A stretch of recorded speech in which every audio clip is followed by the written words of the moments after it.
Now, I notice you both like to laugh a lot. Yeah. Do you bring that into your teaching? I definitely do. And RJ. Well, sometimes I get like, and this is my like, sometimes. I'm so determined to get my students to learn something that I'll be such on a mission sometimes. She'll kind of have to snap me out of it for a second. Yeah. But for sure, it's much more enjoyable. Yeah, it's interesting too because it depends who I'm working with as well. Like I find that when I'm working with the younger students, more like teenagers, they kind of have that sense of fun, joy, like innocence sort of about them. So I actually get more strict with them. Okay. With the adults, they tend to actually be a little bit more like strict and hard on themselves. So you want to loosen them up. Like, so you gotta kind of work with both. Little reverse, yeah. But because they're doing it for fun for the most part. And do you have young kids come into your studio as well? Oh yeah. Yeah. Usually they're like early teenagers. Not that many, but it's definitely growing. Yeah, the Bay Area there's actually quite a lot throughout the whole Bay Area. A lot of teenagers. And they had the pizza party here last night for the juniors. Yeah. That's right. And I popped my head in there for a minute, and I was amazed at how many were there. Yeah. It's definitely growing, and probably since even like when Jordan and Tatiana and all them were juniors, this is like the new resurgence. This is like the new generation. Yeah. So at the U.S. Open this huge. year, or last year in 2009, there were like 17 it's junior the most couples. They ever had. It was like one of my favorite divisions. It was amazing. And it was kind of, like a little scary in a sense, just because. Like, oh no, they're getting too good. Yeah, don't take my job. I'm not ready to get out of this yet. You know? But it's cool. It's a challenge, but it's there's a lot to learn still, and. It's nice that it's nice to know that the future's kind of like taking care It's growing. That's growing. Yeah, we were talking with Steve Zener from the Fresno Dance Classic, and he was saying how that West Coast Swing continues to grow. Yeah, it's just, internationally, it's exploding a little bit. Yeah. When you're working with the teenagers, do you find that they pick things up easy, or they're machines? Like they.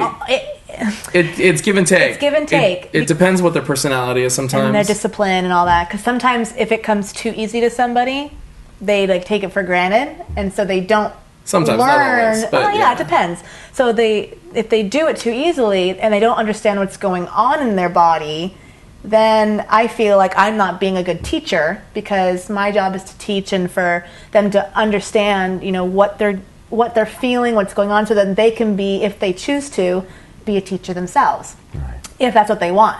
But that's how we teach. We teach like a well-rounded foundation. Yeah. So it's kind of like, you wouldn't do justice if you just kind of let them rest on their laurels to kind of just get through it, by doing the easy thing. Right. It's kind of have to cover both both sides of the coin, Yeah.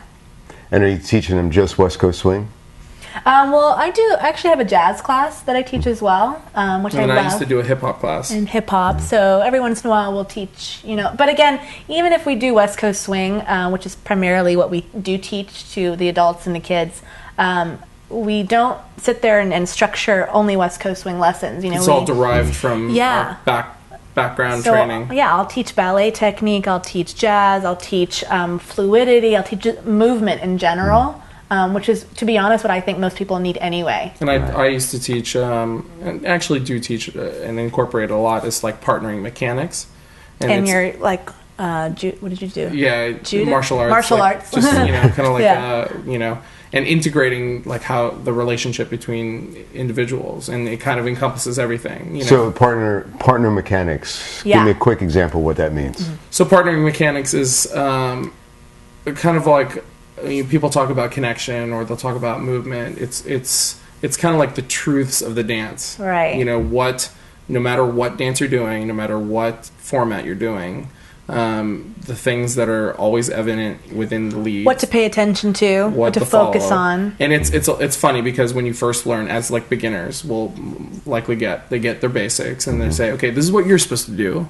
And then they go, okay, well, this is what you're supposed to do.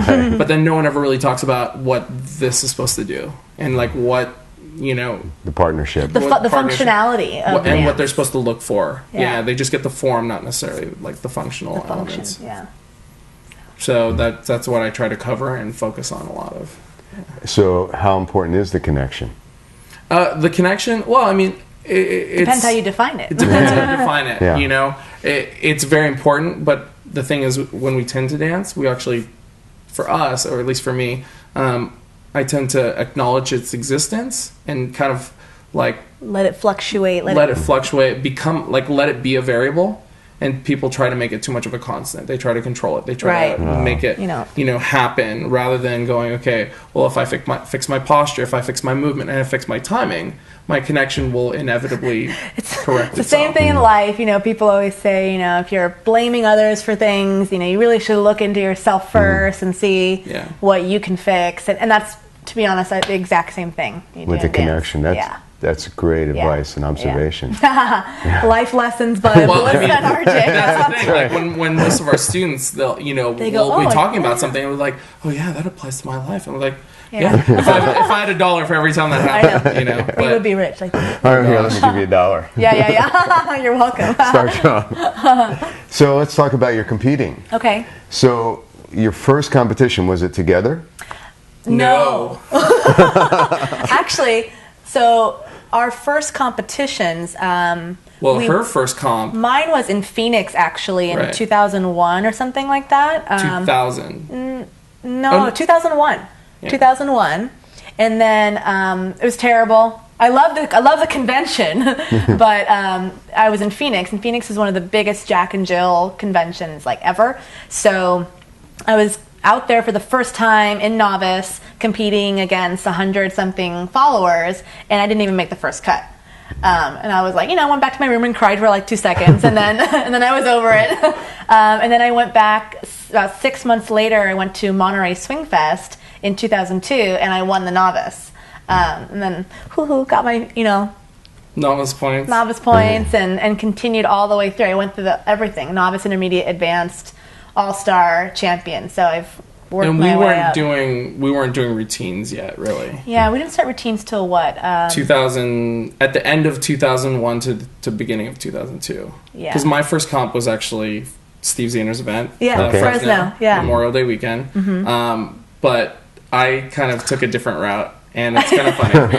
Well, just because I was, Melissa was in school. I was in New York at the time. And I was already kind of teaching, because at the time, I was just presented the opportunity to pick it up a lot faster and start teaching at an early stage basically. And I actually jumped into advanced.